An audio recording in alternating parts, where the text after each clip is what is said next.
Yeah, sometimes they get wood for me because I got that.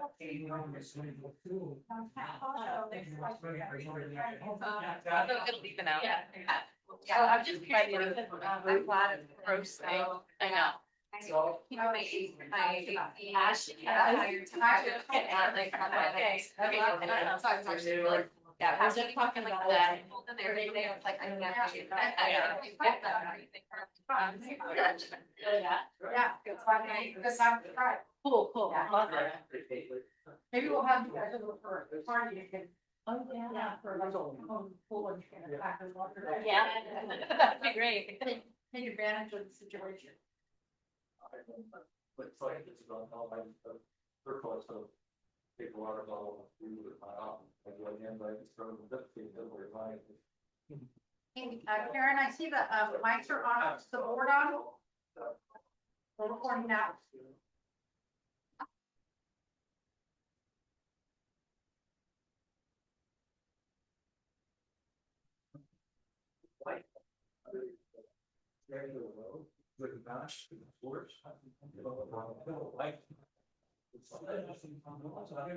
Yeah, I think you got like.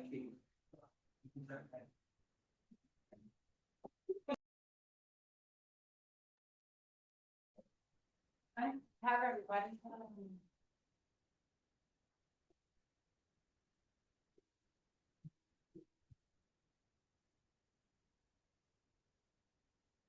Well, it looks like the game's over here, so let's get this party started. We will call the August, you ready, Karen? Ready? Okay, we're gonna call the August 5th. Town City, Urban, it's a joint session with the Town City Council and the Town Urban Renewal Agency. We're going into study session at 5:33. Roll call, please. Member Councilor Collet. Here. Member Councilor Phenomenov is not present. Member Councilor Medina. Here. Member Councilor Greider. Here. Member Councilor Martin. Here. Member Councilor Ray Miller. Here. And Member Mayor Ayers-Flood. Here. You have a quorum. Thank you. Item number 2 on the agenda is the pier infrastructure project design update. To discuss the design of new street connection and Daniels Drive. Staff report. Thank you, Mayor and Member Ayers-Flood. I'll just note that there was a request in the chat for members who are interested to turn on their cameras, but there's also the room camera, so you're all visible either way. The pier infrastructure project has been in the works for a number of years. Currently there are 2 primary components to it, and it's really all civil infrastructure. That would one part of it is connecting what is currently the rotary on West Valley View and providing a new access road that would be a street connection between the TID property and the Gateway property. That would become the primary access, the primary street that would access the Gateway site. And then the second part of the project is rebuilding Daniels Drive, which includes rebuilding the street, also replacing the water line there. There's an undersized water line, and there's some stormwater work envisioned as well. So we are approaching 50% design on the project, and hoping to bid it this fall. If you didn't hear, the OHCS did recently receive an extension from HUD on the grant as a whole. So the time pressure is less than it was, but we still want to move forward with the project expeditiously. It's a pretty good bid environment right now and maybe this fall. So we're looking forward to finalizing design. As we were thinking about that and aware that there are likely to be some concerns neighborhood, we held a community meeting last month and invited the residents of who live on Gangness Drive to come out and see what we were proposing and hear from them. So on the street from the roundabout to Gangness, I don't I don't believe we've got a lot of questions from you all. I think we have a, a pretty logical approach that you can see on page 3 of your study session packet. That would be two-sided sidewalks and on-street parking with a planter strip. And it would be, we settled on shared travel lanes rather than bike lanes, in part because it's intended to be a low-speed local street, in part because there's no bike infrastructure coming off the roundabout either. It's really a shared travel lane around the roundabout. And we did have some discussion with the potential developer of that site, Matt Edlin and his team, who we're going to be talking to at item 2, as a potential developer, right? We don't know that they're going to be the developer, but that seemed to us to be some good insight into how that site is likely to be used. And so we settled on the overall curvature of the road and the 2 entrances based on discussion with them. Why don't I stop and see if there are questions about or comments about that piece of the project? Could I just ask if we could trade microphones, maybe for yours with someone that doesn't talk as off, like doesn't have to talk as much? Is that possible? It's making a feed. Like, maybe this microphone over here. Oh, yeah. Would that be, I'm sorry to interrupt things. Not at all. It did seem to be popping a little bit. Is that better? Yeah, okay, great. Thank you. Any questions about, the connection, from the roundabout to Gangness? Counselor, Eric Miller. Thank you, Mayor. Alex, I had a question about the comment you made about bike lanes. Mhm. Is there room in this? Could we incorporate a bike lane? I guess I just didn't remember that, having an in-depth conversation about that when you showed us the 3 separate options Right. before. Yeah. And I know that there's not a bike lane in the roundabout, but Mhm. I suspect that people would utilize a bike lane here. So if there was room, that would be something I'd be interested in hearing more about. Yeah, so we didn't include bike lanes in any of those 3 alternatives that we presented. Those alternatives were more about sort of the curve, where to curve and how straight to make the street. There is room to do a bike lane, so the driving consideration wasn't really the lack of space. It was more the type of street. And so when just I don't want to say that bicyclists are traffic calming, but that is sort of the part of the thought, right? That if you have when you have the separated facility, and there's a bike out there, people don't necessarily slow down. They might drive quite quickly past a bicyclist. If you have a shared lane, basically those autos are expected to travel at the same speed as bicyclists, and if they really shouldn't be passing them.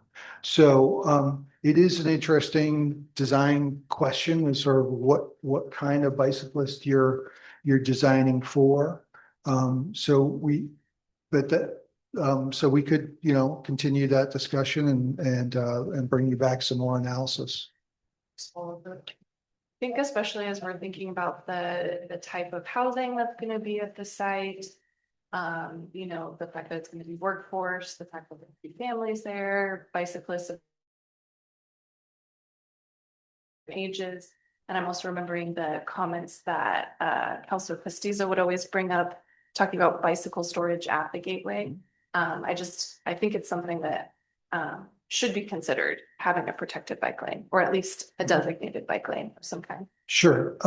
One of the design options that we did think about was perhaps doing a shared use pathway on one side rather than the sidewalk. The logical side would probably be the side towards TID because you don't have the crossing the entrances.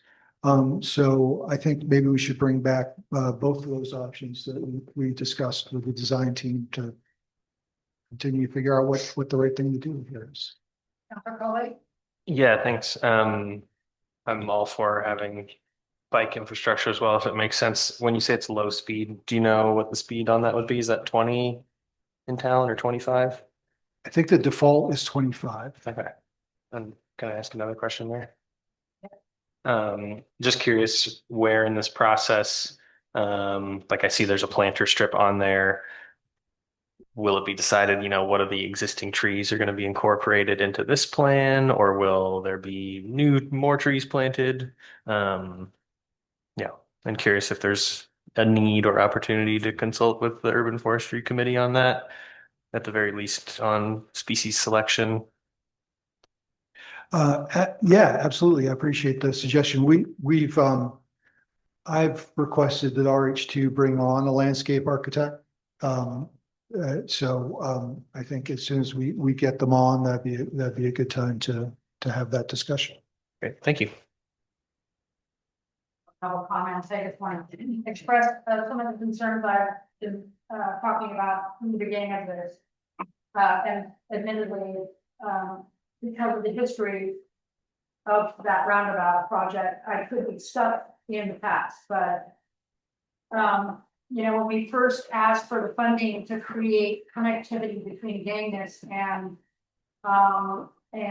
the services that are available along the highway and surrounding areas, it seemed like conversation was more about pedestrian and bicycle traffic. And then we've sort of evolved into what looks to me like, and I've said this before, trying to solve the mishap we find ourselves in with that roundabout. Rather than like finishing the roundabout and diverting the traffic to Wagner, which was the original intention and loaded with reason and backstory. We're now alternatively moving the traffic pattern to Gangness to try and resolve that issue. At least that's what it appears to me, especially as we look at like expanding the road and creating. So I guess I share some of the concerns from some of the residents in the area that this indeed will increase traffic. I think people who get stuck kind of in the main street cross, the main street and Town Avenue crosswalks as they're trying to get home, we'll find a way to the southern end of that area of town through Vegas. So I remain disappointed in this design. I'm not gonna say anything otherwise. I just feel like our best path forward is to stay steadfast. And for the future, the whole idea of this last thing I want to say, the whole idea of the roundabout in the first place was to build it and then wait for a future opportunity on the TID property to finish it, connect that roundabout to Wagner so that it connects to the two main travel mechanisms from the west to south, from the east side to the west side of town, and then enabling people to turn left or right off on Avenue. I think this is a mistake, and I just feel like I'm sticking. I'll probably echo it to the end, but sticking to the original plan was what I paid. Are there any other comments? Council Medina? I feel the same way. I feel like we need to look more long-term than just the short term of this. And if there was a way we could like design it so when that opportunity comes to continue with the original plan, that would be a lot. Like that was, I don't know, I would feel a lot better about that. Versus doing something that's gonna have long-term negative impact just because we want to finish it right now. So yeah, that's my comment. No question, man. Polly? I think mostly my question is for the mayor, but can you clarify what part of the design that you have issue with? Because I don't know if sounds like it's the connection to Gangness Yeah. piece of it and like not having it go through TID. I have to admit that,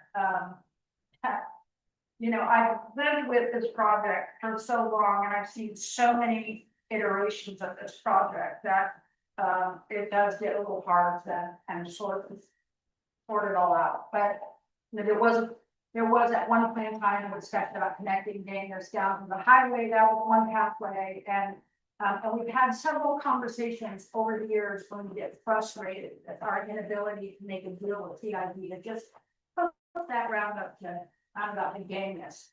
And it's just, so it is the roundabout to Gangness piece. And my understanding of asking for that additional funding was really more about just creating connectivity for pedestrians and bicycles to be able to, get from some of the high density areas in the mobile home park and Old Bridge Village, those areas, to get for them to have an easy way to the other areas and Project Creep being what it is, this appears to me to have creeped into a project that we've kind of considered many times and haven't been thrilled with many times. But all of that said, this is one seat's opinion, and it seems to me like there's been some robust community engagement around it, and so yeah, I would advocate for something smaller rather than bigger and something that's more traffic calming than not, and something that allows us to finish the roundabout should the opportunity ever come. And something that doesn't, like, when you serve a community for as long as I have, since 2001, the one thing I've seen many times over is we're gonna do this, and then someday we might be able to do the other thing. And we'll do this for now. And then when we get to that point, we're gonna do it, the argument becomes, well, no, we don't have this, so we don't need to do that. And I would design it in such a way that that this was not the best design, and that the better design would be the one that we could hopefully hit at someday as the forefathers of this roundabout design set us on a course, and these alternatives are just wonky in my opinion. Did that answer your question? Just to clarify though, it sounds like to me, if I'm understanding correctly, the specific issue that you're having with this is the vehicular connection to Gangness. Right. And, Okay. I have the benefit of having been part of discussions about this very design several times, and the issues include high levels of traffic into Gangness, and is my microphone not working well? Oh yeah. High levels of traffic into Gangness, seemingly, seeming to abandon the original design, and that's pretty much it. Those are the two main focuses. And again, when we originally proposed the idea of creating connectivity into Gangness as part of this project, I don't, at that time, I don't know that anybody was really focused on a traffic pattern like this. Councilor Collet? Yeah, just based off of that, I mean, I am all for at some point the TID moving, and I guess I would ask the staff where are we at in that process. I know that we approached them about Wagner Street and kind of hit a literal and metaphorical roadblock. Is that still something that's communicated about and worked on at all, or is that on the back burner more now because we have a different direction of the pier project? No, it's on the back burner because we don't have the resources to purchase. They are not a willing seller unless we purchase the entirety of the property and relocate them, and we don't have the resources to do that. So there aren't any active discussions. I can't help but wonder if that extra $5 million that the OHCS is dropping down in through Pier is an opportunity for further discussions, but I also understand the gap between that dollar amount and I think their asking price was something like $6 million or $7 million. So, but I do want to just add for context that we've been in that position since they put this thing in. And we're either going to have to adopt a right about for the rest of our lives, you know, or do this. Counselor Martin? Just a, I guess, like historical context question. So the TID property, and the like exit, I guess, of the roundabout that you're talking about, that the hope was to exist, would that continue up West Valley View to Talent Ave, or just some direction through that property? You have a drawing of the original design? I don't, it's basically, it's symmetrical with what West Valley View is doing to the north. I might be able to find one online. The Okay. street would run next to the art gallery and cross through the TID property and then I connect to Okay. the gateway site. Mostly asking, I guess, out of curiosity, because is there a world in which this, the Gangness pass through exists, and then if and when the TID property becomes available, that there can be like a closure, or, I mean, folks I think would naturally then take that other route. So could it be redirected later when that becomes an option? Because I would have a hard time believing that a lot of traffic would go through Gangness anyway, just considering it's so residential and slow moving, but like, could it be, you know, through Gangness now, and then if and when that became a possibility later, could it then be restructured to close Gangness, open this TID route instead?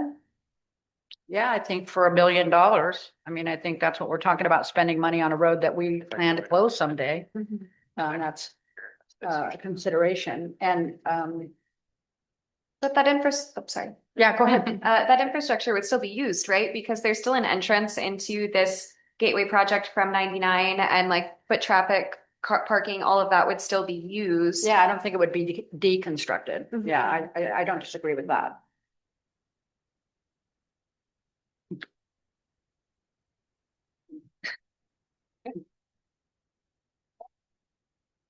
Mayor, can I say something on Yeah, Councilor sure. Counselor Collet? Martin's point?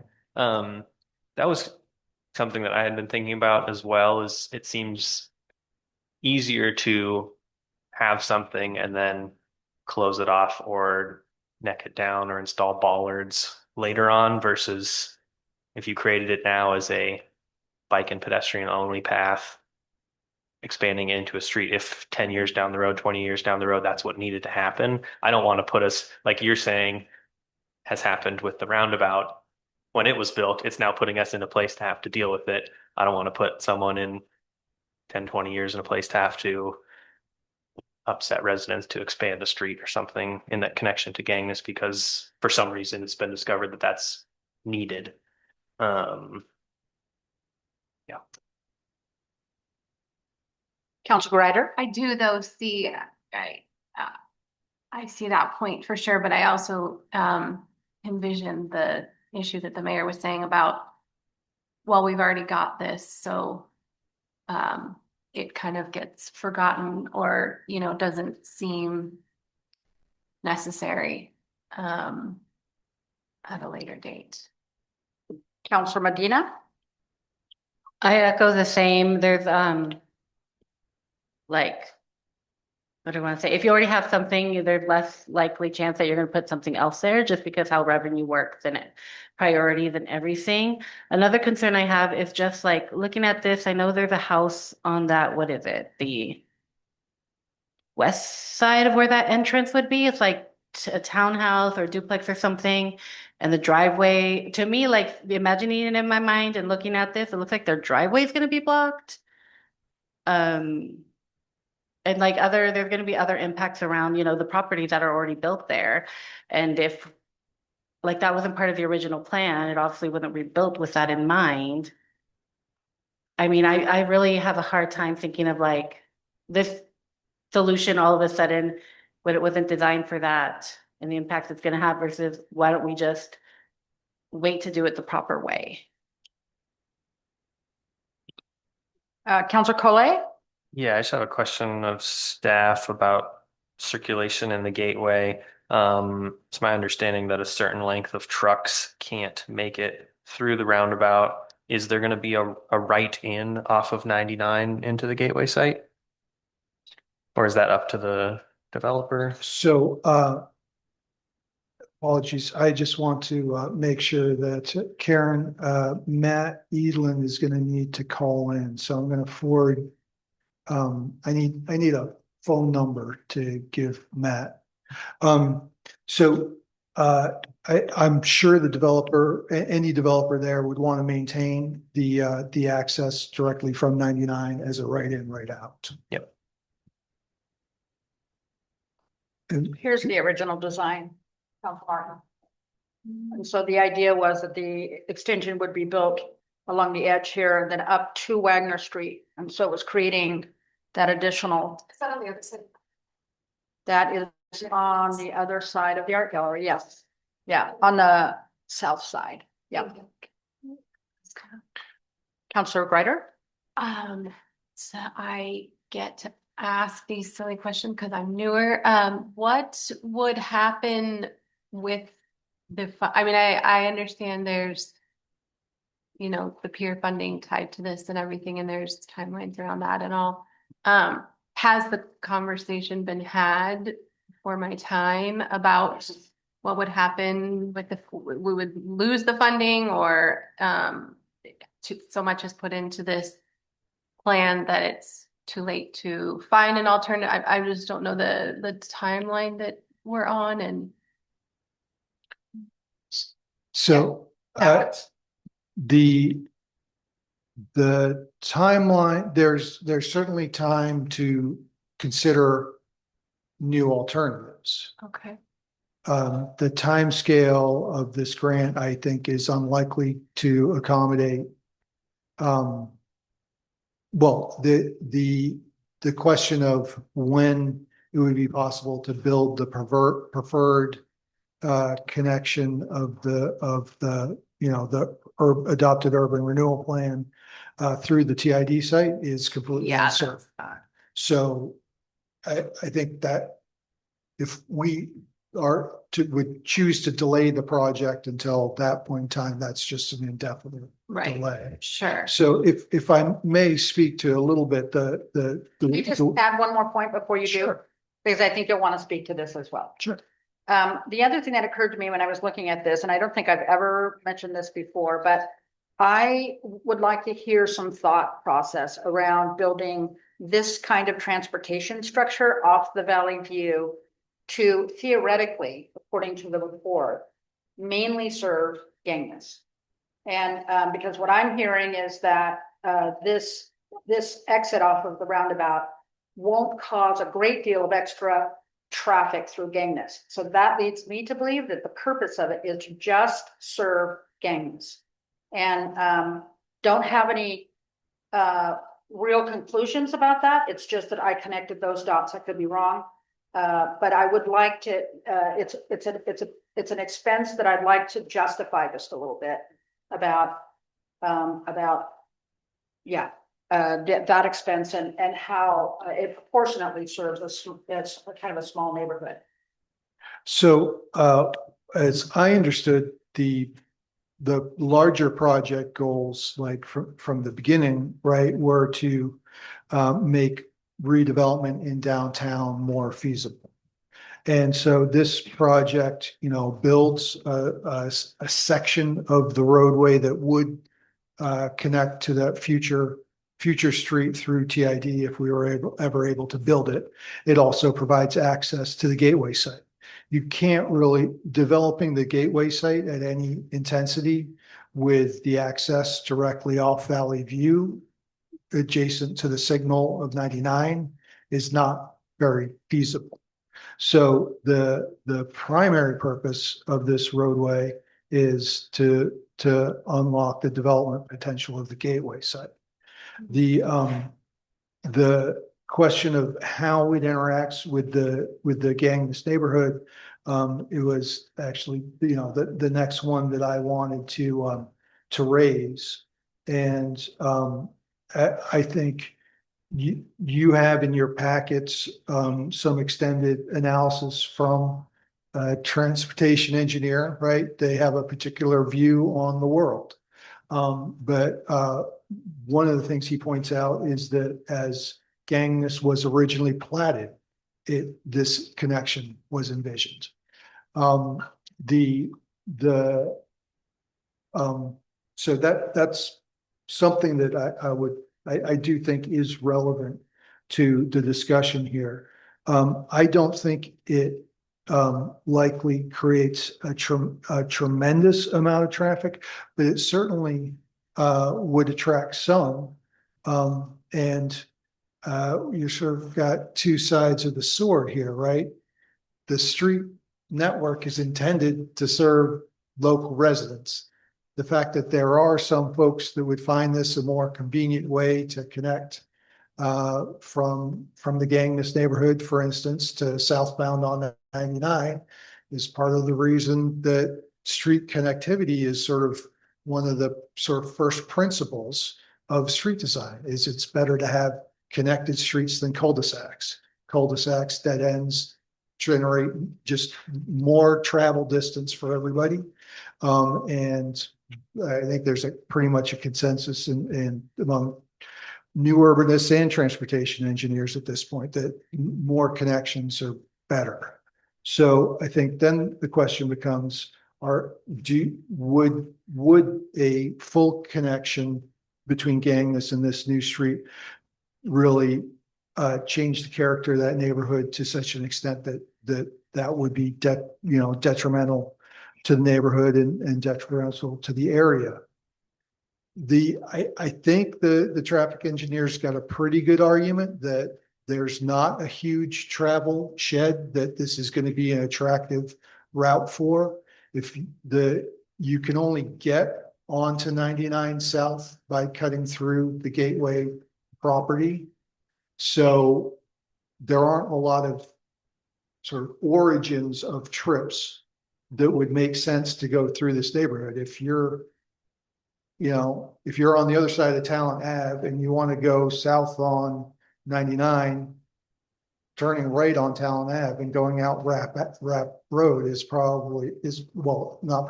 a more logical, less out of your direction way to do it. All that being said, what I think we should come back to you all with is some design work that one shows how this street would function if and when you could ultimately make the new street connection through to Talent Avenue. To a design that would allow this street to function both for bike ped only and cars as well, right? So that depending upon what the development pattern is, that you'd have the option to use it both ways. I think it's unlikely we reach a definitive decision tonight about one way to go or the other. But I think I guess I'd request from the staff standpoint to bring back a design that has some flexibility to be used in multiple ways, because I do think we may regret building it one way or the other, as was pointed out. But if we could build it in a way that functions in a couple different ways, that would be an advantage to the city. I did have a couple more comments. You made some very, very good points. I do want to say that, I see on this drawing that, Gangness was designed, and you can't really see that they actually built it as designed because the drawing overlays where there's actually connectivity, built into Gangness, to Gateway. So I totally agree, and I'm used to seeing from wearing my planning hat, those stubs into the next street. The future of the next street. Sometimes they're built in, sometimes they're not. But they're certainly drawn in here. I don't know, and I think it's hard to say, and I'm not sure that it's important, but I'm gonna say it anyway, what Gangness had in mind when they put that stub in, because the roundabout didn't even exist at that time, and so they weren't diverting traffic in the same way. But I don't know that it would have made that much of a difference, because pretty much everything came up Valley View anyway. I guess my point is this, that what I don't see in this drawing and probably would have offered me some relief is a stub going into TID. And in this case, I would probably settle down about this a little bit if there was, and again, I recognize I'm just one voice on a 7-person panel, but I would probably feel better about this if there was a stub built to go onto TID, not just drawn, but built. Realizing that could be undone at some point in time, but I think it would demonstrate a commitment from the city to that roundabout. And for those of you who don't have historical context about the roundabout, I'm not the biggest fan of the roundabout. I never have been. I campaigned in my first mayoral campaign saying, stop circling the roundabout, or I had some campaign thing on that roundabout that wasn't in favor of the roundabout. I lost favor with some of the officials with that shenanigans. But because we have it, because I understand how that mechanism is supposed to work up onto Wagner, and how that helps with economic development in the downtown area, and how that by not having that, we had a real challenge in the very beginning where all the traffic was going up Main Street and suddenly crossing over Second and crossing over First, and all of these little tiny neighborhoods were just getting hammered by, and we had a room full of people in the council chambers telling us, get that Wagner built because you've just diverted traffic. Since then, we put in street bumps on those streets. We put in calming mechanisms in order to try to discourage people from going across those. So I've seen personally how this project has impacted unsuspecting neighbors. So at the end of the day, I would rather see this rest of this built in after the Wagner Street extension was built. I wouldn't lose any sleep over that, because I think you could build a smaller street, and I think it would just be the people trickling in and out of that neighborhood. In which case, I totally agree with the argument you made, or the discussion points you made, Alex, about streets are made to connect the community. That's absolutely the case. But this is a huge investment. I'd rather make it with grant money than city money, for sure. But at minimum, like the Gangness Street stub that was actually built into the project, at least if we could indicate to the future that that's an important traffic mechanism by building in a stub into Wagner, I think if this is going to move forward, that would give me less heartburn, I think. Councilor Coley? Yeah, I like the idea of, if we have the money now, putting the stub there, because that's the plan. Just a question for staff on the other side of Wagner Street. Where are we at on the property exchange? And I can't remember if peer money was going to be used for that, or because that's another piece that's important to me to, again, set the stage for doing it someday. And the time is now. So where does the property exchange fit into all of this? So we've separated it from this project. There's not a lot of money needed for that property exchange. And it would complicate the environmental review. So frankly, Mrs. Morgan and I have not been able to be focused on this question at the same time. So it's, I think the city has spent some money to draw up the survey and so we can talk about exactly what the exchange looks like. But I haven't been able to hear back from her since we provided her that survey. I do note that she's in the audience tonight, so I'm glad to see that she's following our progress here. Thank you. Of course. If I could, I think I'll get you in a second. I think we've got, I think a pretty good sense of where council's at and some of the information that we need to bring back to you all. And I think the other topic that I want to make sure that we got to tonight before we move on to the next topic is the encroachment on the alley. Okay, before we do that, yeah. I'm gonna take Councilor Martin's question. We'll answer one more question and then we'll move on. Thank you. I can be brief. I want to make sure I'm understanding kind of what you were talking about earlier, the importance of having the connection of the roundabout as a kind of throughway to be like, because I heard you mention something about there not being really an opportunity for an entrance or exit lower down on Valley View by the intersection, which makes sense. And I'm wondering, like, that roundabout entrance that goes into the gateway is going to exist no matter what. It's either going to go into the gateway to Gangness or one day maybe through TID.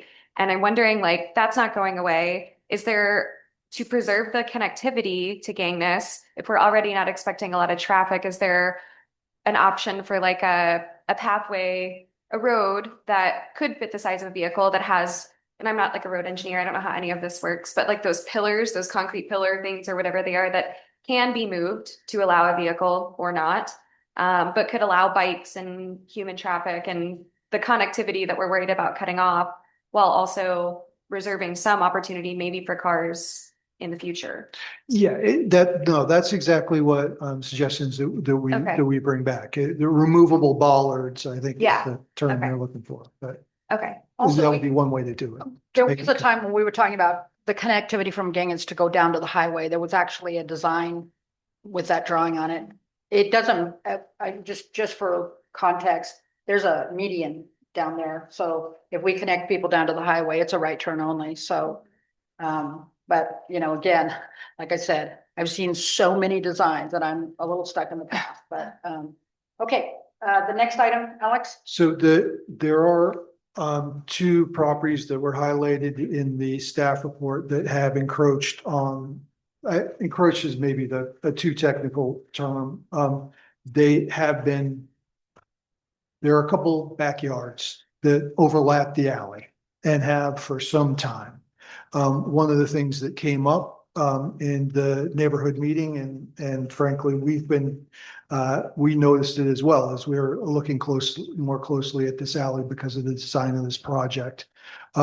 There's a strong, we've heard from some of the other neighbors that would connect to this alley if it were functioning as an alley, that they would like to see it function as an alley. And we've heard from the neighborhood as a whole that the alleys in general, they would like to see improved. And I think we have the budget to improve the alleys. I don't see a lot. I can't really see a public policy justification to not improve this public right of way and make it workable as public right of way.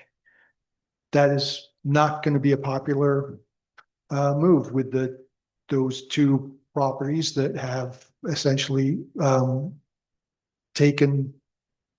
using parts of the public right of way as part of their yard, part of their rear yard.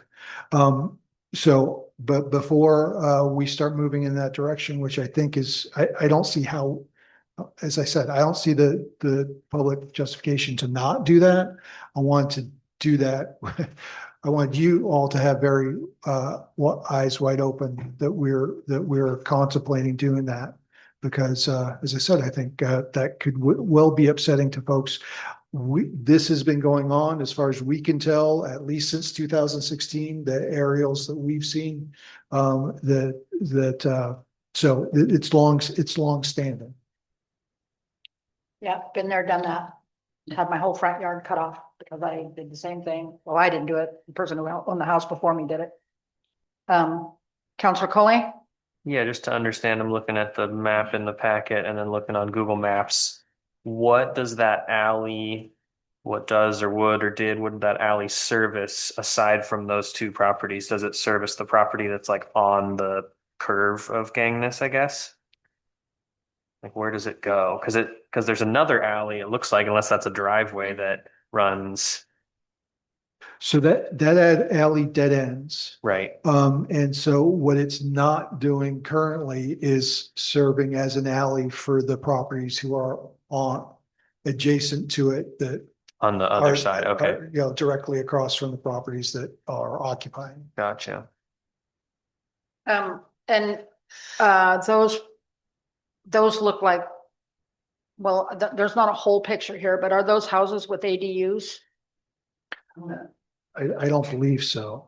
We haven't checked that, but there are no permitted structures in the alley. Yeah, to be clear about that, I don't mean the structures that are using up public right of way. I'm talking about the structures on the other side of it. The houses that are on the other side of the alley from the houses that are using the public right of way. Yes, I'm not confident of the answer to your question. I don't believe that there are ADUs in those properties, but I'm not sure. I can't take a comment from the audience. And okay, are there any other questions? Council Coley? Yeah, not necessarily around that specific two lot issue, but I do think it makes total sense if there's money to do alley improvements, especially since there's weed abatement that has to be done on unpaved or less well-maintained alleys. So I'd say take the opportunity to make them more fire safe and more accessible. And are these the add-ons that you have in the budget? Is that? Correct. I mean, not just this stretch, but paving the alleys as a whole is part of what we've added to the budget. So when I read the report, I did not see like I saw a section that said the add-ons are gonna cost like 190 or something like that. Yeah, Correct. 191. Yeah, but I didn't see a section that tells us exactly what those add-ons are, unless I just didn't read it right. On page 15, it's got just $16,000 for alley paving. And that's, so I guess, let me just ask point blank, the only thing that add-ons, the budget for add-ons is paying for are these alley improvements. There's no other add-ons that are part of that 190,000. No, sorry, yes. Okay. The alley paving is $16,000 of that add-on. I thought I had a corrected version in here. I don't believe that doing pedestrian scale lighting on Gangness is a good use of funds because that would force us to cut elsewhere. So it's additional landscaping and irrigation above the base project is the majority of the 190 in add-ons. The improved screening between the TID property and the project is about $60,000, estimated at $60,000. Great, thanks. That clears it up for me. Any other questions? All right.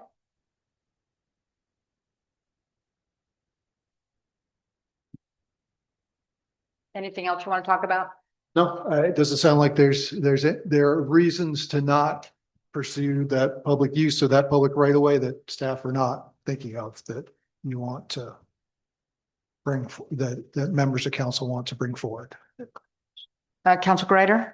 Was there any discussion when at the town hall or anything? Has anyone brought up signage that's just neighborhood use only? Or I completely see that takes away from the connectivity. I mean, I see that can be problematic, but I've seen that in other towns. I haven't seen that here, and I wonder if that's been mentioned at all. No, we didn't discuss that. I mean, I think that is typically private roads that you see that kind of signage for. I, Yeah, that was kind of another question was how do those signs, how are those put up? And I obviously can't, enforcement would be tricky, but I've seen neighborhood traffic only or no through traffic and that kind of thing in other up north in other towns. So I just was curious.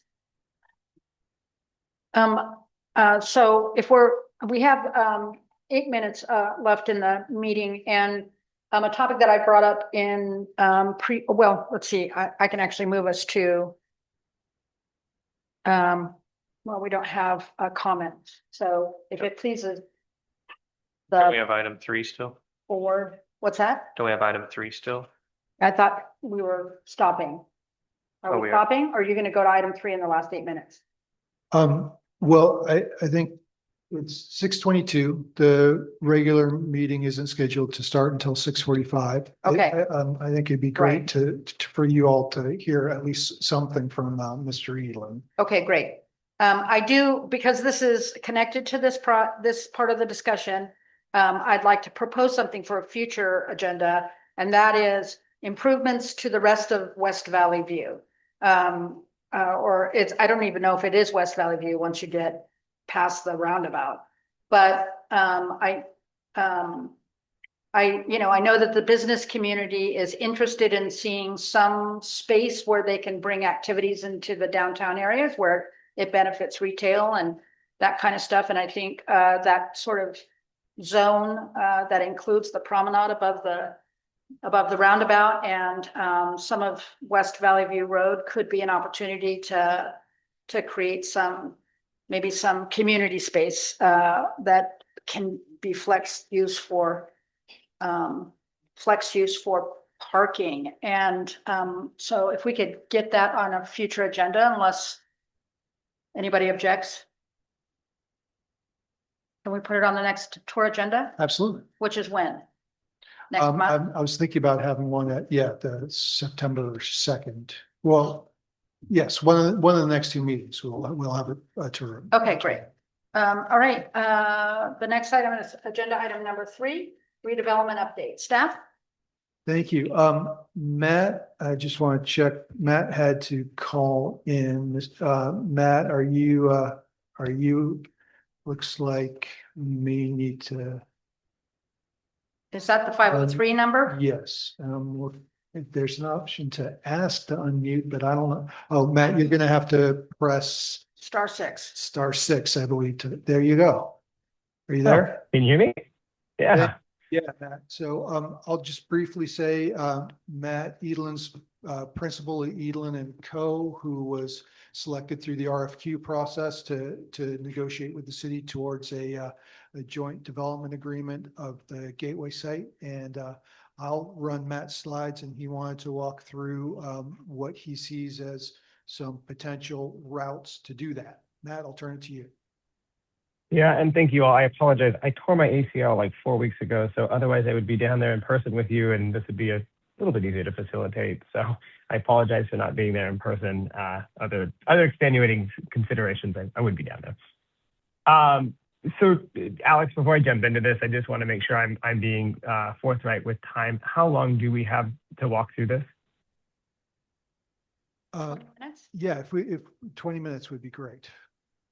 Perfect. Then what I'm going to do, so I believe this was in your pre-read. So I think what I'm going to do, Alex, I will tell you the slide number that I'm on so that you can use that as kind of a reference. So I think these first couple of slides, I think are something that I think you can digest on your own, but I want to make a couple of highlights here. As we entered this project, and I think that there is the sentiment around kind of a middle income or workforce tranche is really great. And I think in this, I want to kind of preface my hope for today is not necessarily to walk away with a, hey, this is the only way to do this.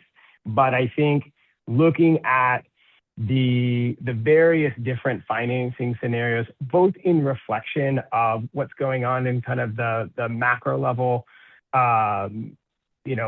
market, not just locally, but we're talking on a national in terms of investors and investor sentiment.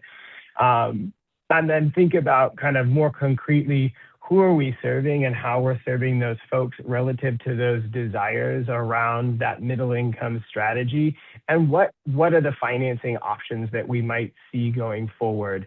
My hope today is that we can kind of identify what we think collectively is I guess an appropriate way to go about that.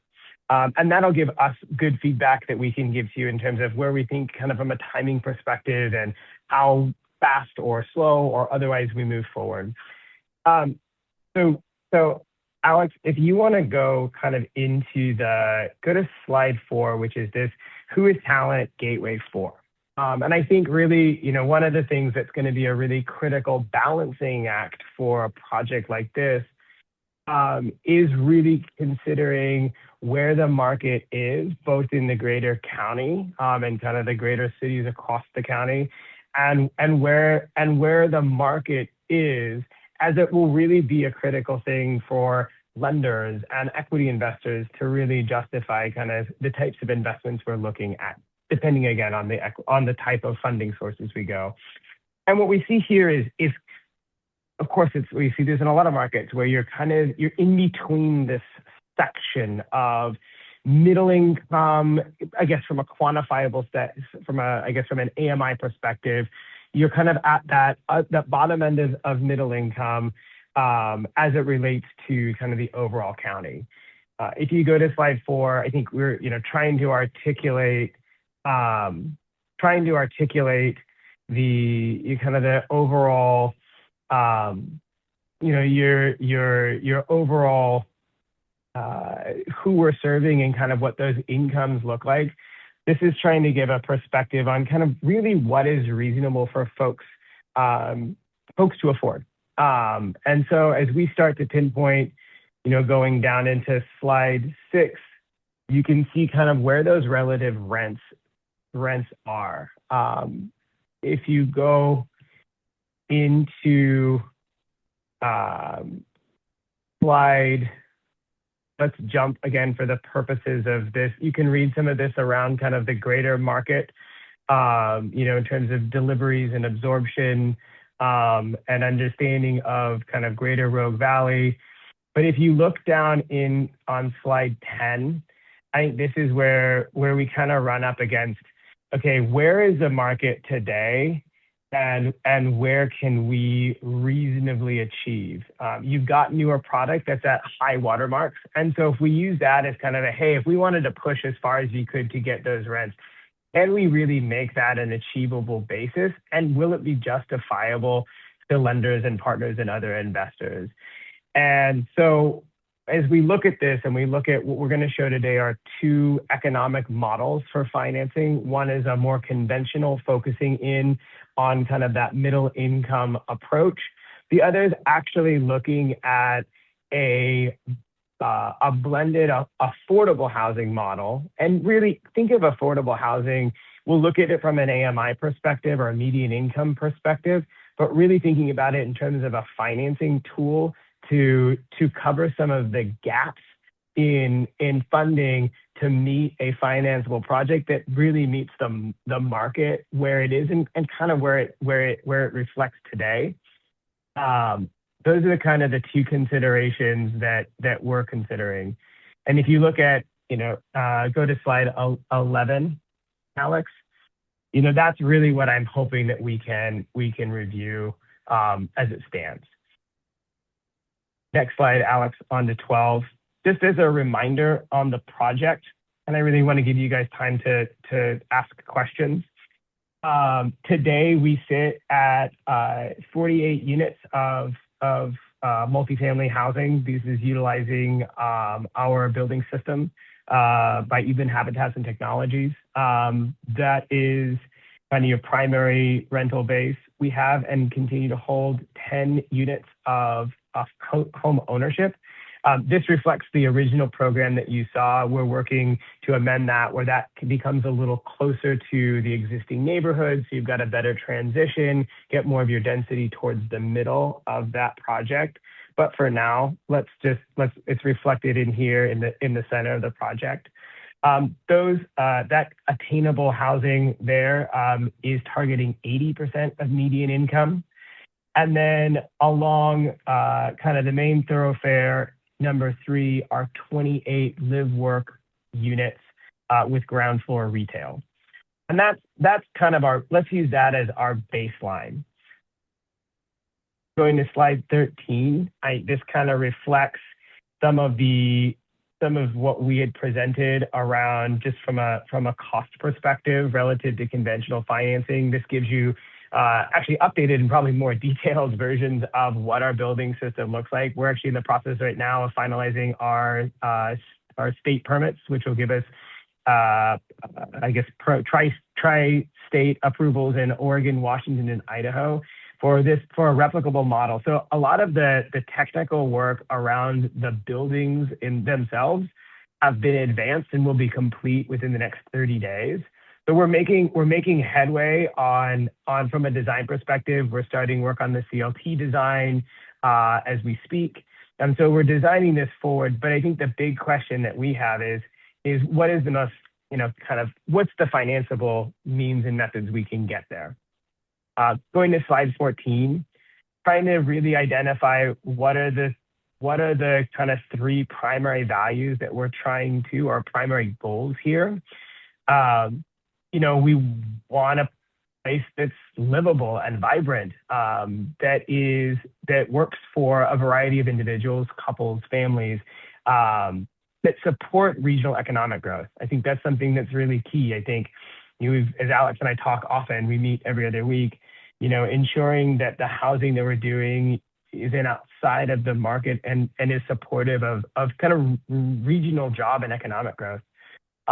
Ownership, giving people both giving opportunities for attainable home ownership. We see that as a critical need. Obviously, post Alameda fires, it's something that we need to replace more of, and really, I think we can't do it fast enough. And a place that is a place that people can live and kind of grow through. So ensuring that the product that we have is got enough unit diversity so that you can start as a single individual and kind of grow through that. Is it something that you live in long term? Maybe, maybe not. I think that's something, but we want to give the opportunity for that.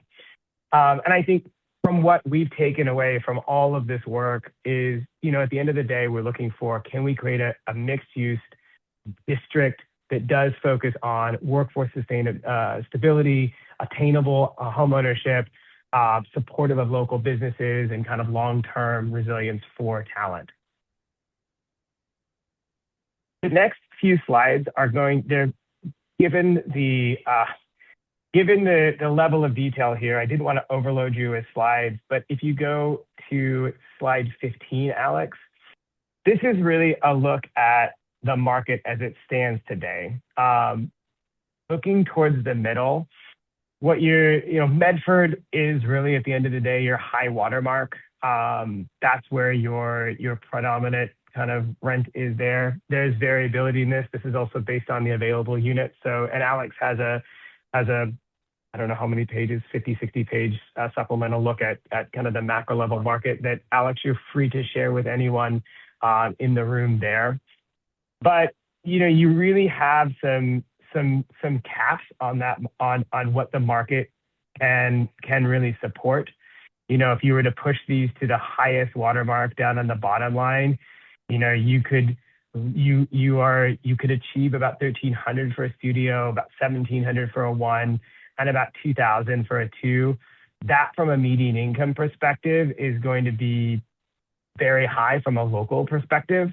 Probably not something that folks living in talent, at least today, by the numbers, people can afford it, but it's probably not what most can afford. But we are using that for our market rate model. We're using that as kind of the baseline, as these are at least justifiable rents within the greater market. And let's just use that as a starting place. Going to slide 16, this starts to really drill into those economics. So and I'm happy to walk folks through when we have a little more time, a true pro forma on this. But looking at rents, assuming that those are kind of your high water marks, if you're going to push it as high as possible, you get into those averages, you assume there's about 3% growth between the time you start, between now and construction delivery. And so those rents increase during that period of time. So an average of about $1,800 per month in terms of your rent. The total project cost based on today, and this is really focusing in on the rental side right now, and we've got a separate slide here on the community land trust homeownership model. That is because it's utilizing state funds through OHCS, which is the primary funder for those types of projects. That will utilize traditional construction financing debt for home ownership, and then that gap subsidy. So those are already, they already have their own restrictions to them and their own affordability requirements. So that $26 million only includes the modular homes as well as the site-built work along the kind of main thoroughfare. So at $26.9 million, you get in year one, and this is largely because it's a relatively tertiary market. What your sales comps would otherwise yield in terms of where you think this would transact. If you were going to say by year 5, you're actually the value of the project is actually below the total cost. So you already are starting off with a deficit, and that is pushing the rents as high as you can. Now that does not include kind of any additional support. So if you go now to slide 17, and you can see the modeled assumptions down below. This would include, and we're just kind of spitballing on levers that the city might consider in this. We see this in other markets where there is some sort of, there are covenants and agreements relative to rents that would allow for tax abatement. So we've included that on 90% of the project, assuming that the land would continue to be taxed. This, from a land basis, is all based upon a ground lease model, which Alex and I have been kind of toying around. This is largely so that we can kind of right size to try to meet some of these economic needs. This includes additional permanent SDC waivers and then a maximum public subsidy. So this is basically you get below that bully threshold, and you can get to about a 6% return in year 5, which is, from an investor perspective, again, very challenging. And what we see in today's market, on the market rate side, is because there is just so much volatility going on in the world today, there's a lot of reticence to invest in real estate. And so from just a traditional funding perspective, many investors are looking at kind of mid to high teen returns. So if we were going to be pushing towards where kind of today's market would look without adjusting rents beyond what the market can bear, what that would assume is you effectively have the same level of support. But then, and again, this is a ridiculous ask. I'm not thinking this is a reality here, although we are doing this with a project in Eugene, as the city really would like that project to move forward. This would include the maximum subsidy, including about $4 million plus a percentage of dollars on top of that, for a total of about $7 million to cover that gap to hit those investor returns. I am not advocating this to be in any realm of logic, but it is in terms of hitting where the market, and this is from an investor perspective, and I'm happy to provide kind of written response from institutional investment. This is really where folks are going to be coming in at in terms of their return requirements. That will adjust over time, and especially as the world calms down, that's going to continue to change. And I'm not saying that there is an opportunity to continue to drill down and see this as a path forward, but given where their rents are and given where the market's at, it's really hard, I think, for us to assume much more on the revenue side. And while we're going to continue to push and value engineer and do everything we can to push those numbers to better cost, it's really hard to conventionally finance this. And the same thing applies within the bond market. Even with credit enhancement, you have a similar you get to a similar place where there's a gap. It's a little bit lower, but it's still substantive.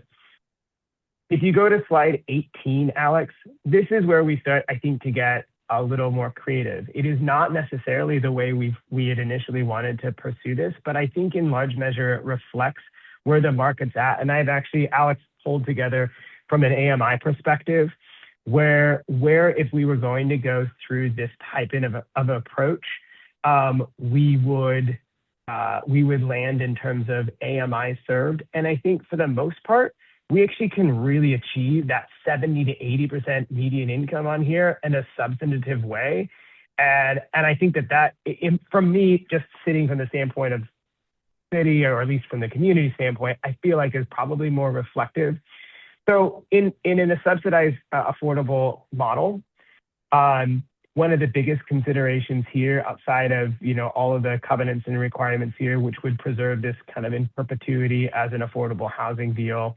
One, you are going to get a mix of incomes, a full mix of incomes. And two, and it sounds like, Rick and Alex and I have talked about this, one of the goals, and this is where, this would be an unfortunate shift, we would have to mitigate or have to amend the use, the ground floor uses along kind of your main drags. And it seems like, based upon our conversations, if you were to do an active ground floor use, which, one of the contemplations that we've kicked around is actually converting, there's about 28 units of live work. It's actually, and we've worked on projects across the country where this has been the case. Boston in particular had a really good program around this. Specifically target artists and crafts folks. And actually create an economic structure where those folks can have, not only accretive rents that help support their work, but also creating space within that building where you can have active ground floor spaces where makers and artisans can actually, showcase their work. And so then you check the box on active ground floor use. Is it traditional retail? No, but traditional retail, we're assuming in our market rate model where that is included about 13,000 square feet. It's about $16 triple net. So it really becomes more of a benefit to the project by way of it's a cool use, but it's not economically driving. In fact, if anything, it's the cost of that retail is more than the rent that you're actually assuming. So in this case, it would be a shift in that matter. But I do think you end up with rents that I think are a little more reflective. So this would assume under this model, you would need to preserve rents at an average of 60% of median income. That said, the state will allow an income average model. So you can, if you're offsetting with lower median incomes, you are offsetting that where you're able to go higher on the spectrum. And running the numbers here, and you can see the cost goes up because there's increased financing costs for affordable housing and those kinds of things. It's very much a byproduct of the funding mechanism that gets us there. You preserve housing, you preserve affordability long term. But the numbers that I was running, if you were to say those studio units or the live work units were capped at to offset that at about 30% of median income, which is about $500-600 a month for those folks. You can get the remainder of the project at between 70 and 80% of median income, and running the kind of the back of the napkin math on that, you get to a total of about the 28 of those units, so about 37% would be at 30% of median income, and then you could get about just shy of just a little over 60% between 70 and 80% of median income. So really, I think truly in the workforce sweet spot that we're seeing in the marketplace today. And I feel like that, just from my understanding and review of the market, feels really in alignment. You can see the next slide on 19, Alex. This just shows the economics around the home ownership model. You can see the average. These are 3-bedroom units, 3-bedroom homes.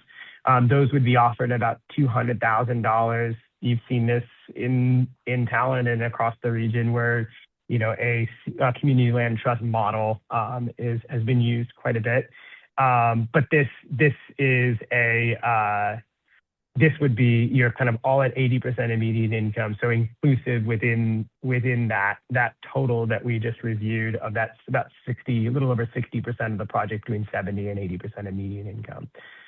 I know I'm about a minute over, so I'm going to stop talking here. I think the big question, if you go to slide 20, is what I think, my recommendation and my goal here is to really be a sounding board for everyone in the room. Wish I could see you, I can't. But to help make a prudent and practical decision here, I think as we look at the numbers, the economics and the economic support for value on the land that I think is good, and I think we can get to a really good spot there. Just in running the numbers, the affordable housing path is really strong, and I think we can get to a really meaningful portion of what I would call workforce relative to talent. And then the other side, we actually can preserve that market rate path. It doesn't need to go anywhere.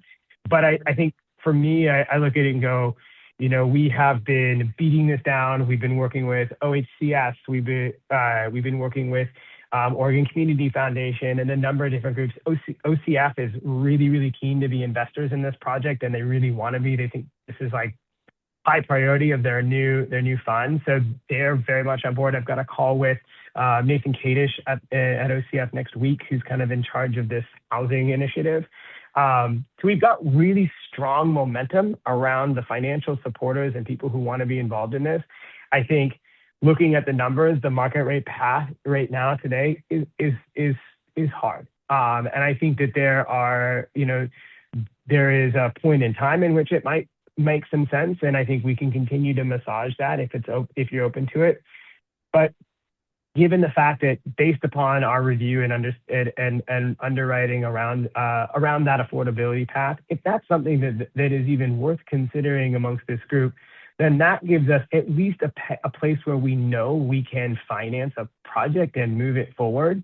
And I think for us, we'd be really prepared. I think we are very close to ending our ENA period prior to any extensions. We would look to finalize kind of our remaining site diligence work, move through the city process, and continue to really drill down and get a project done, hopefully within the next year or two. I will stop talking and open up to any questions we have time available for. Thank you so much for that condensed but very thorough report. Are there any questions?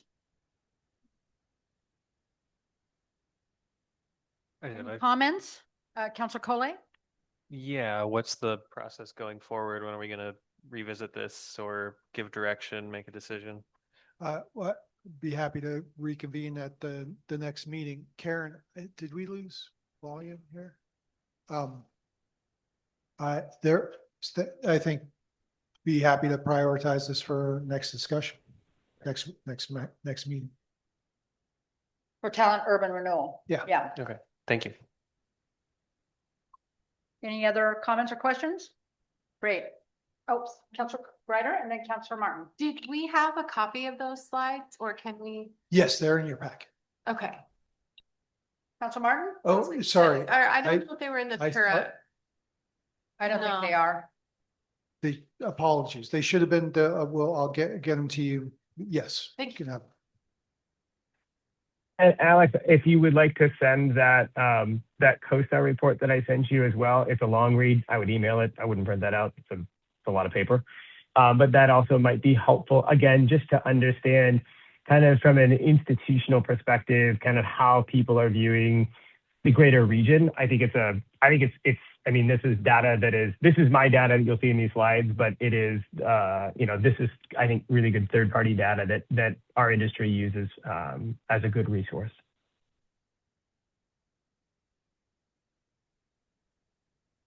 Great. So yeah, there's a lot. Thank you, Matt. There's a lot for you all to digest there. We'll get you that information so you can review it and then reconvene at an early point so you all can give feedback on whether both. Fundamentally, just to repeat the question that Matt's asking is, are you interested in him continuing to pursue both of those possible models and examine both of those possible models? Or is there really one that's of either one not of interest? And I think diving in deeper with you at the next meeting, we'll be able to answer that question. Absolutely. Okay. All right, is there anything else before I adjourn this meeting? All right, this meeting is adjourned at 6:51. We'll convene the council meeting in 5 minutes after a 5-minute break. And Mayor, if maybe we could have 10 minutes, because I'm realizing we should set up some video in the other room so folks can be comfortable. They can come over here if they want to testify as well, but that we're not trying to cram everybody in. I'd like to talk to you about the council rules for a second. Oh, sure. Yeah. Well,